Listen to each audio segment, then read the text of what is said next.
This week, we hunt down Wildstorm's Supernatural prequel, note how unstoppable is Invincible, and drop the mad beats with Phonogram co-creators Kieran Gillen and Jamie McKelvey.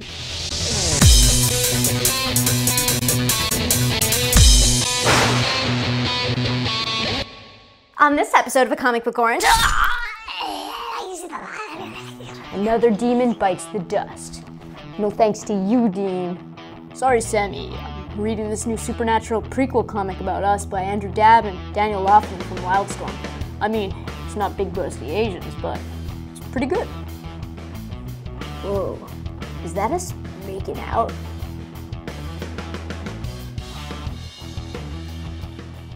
The Beginning's End is Wildstorm's second prequel comic book series to the hit CW TV show Supernatural, and suffers the usual problems of prequels. Longtime fans already know where it's going, while newcomers will be lost on the significance of events. Still, Andrew Dabb and Daniel Loughlin make the most of the situation. They not only capture the nature of the lead characters, but establish new ones while exploring new concepts, like how do hunters operate in a big city as opposed to the small towns featured in the show. It does lack a sense of direction, but so far the ride is interesting. Diego Olmos' art avoids falling into the common live-action adaptation art trap. You know, where characters are drawn accurately but are stiff and motionless. Instead, by going for a simpler look, Olmos communicates inner turmoil and makes the action scenes dynamic. The backgrounds are a bit flat though, as is the coloring. However you feel about comic book adaptations, Supernatural Beginning's End is still a solid, if unsurprising, comic. We give it 3 oranges out of 5. Also out this week, Oni Press releases the supernatural humor title Possessions by Ray Fox. It's a cute idea about a girl-possessing demon forced to join a collection of ghouls, but is brought down to 2 oranges by weak art.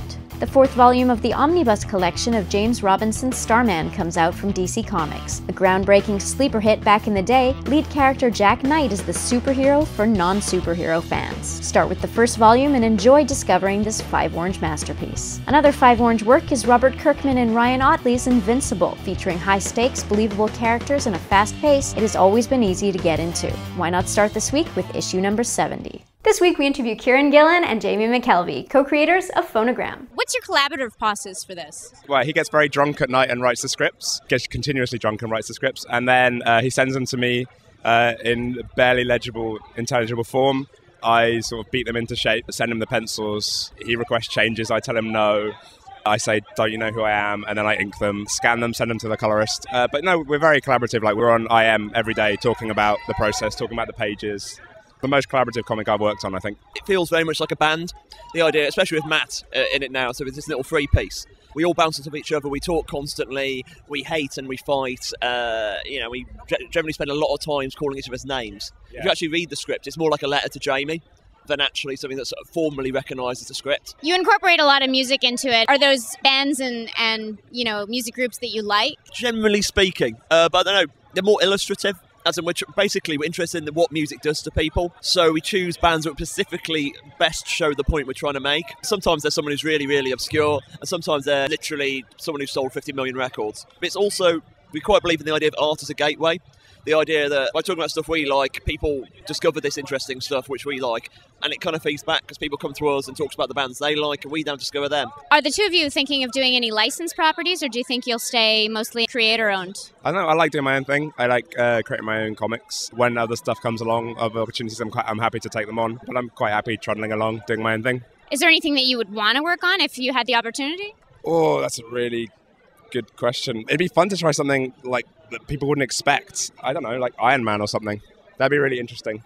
It's interesting. I mean, the stuff I've done for Marvel, it's like the mini-series that's just currently I'm doing is Beta Ray Bill, who's like a Space Horse 4, and he's punching tidal waves and beating up Galactus and whatever.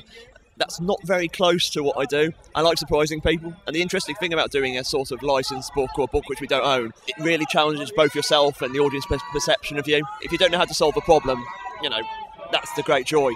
How on earth am I going to do this? And that keeps everything fresh. For more information on Phonogram and its creators, go to phonogramcomic.com or follow them on Twitter as @Kieran Gillen and @McKelvey. Well, that's it for this week. Don't just watch A Comic Book Orange, talk to us. Find us on Twitter, Facebook, YouTube, and our own site, and we'll talk back, because we love that shit. And I'll see you next week for another episode of A Comic Book Orange.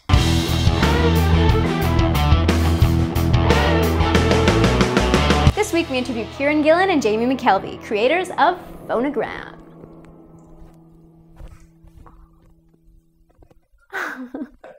Mmm.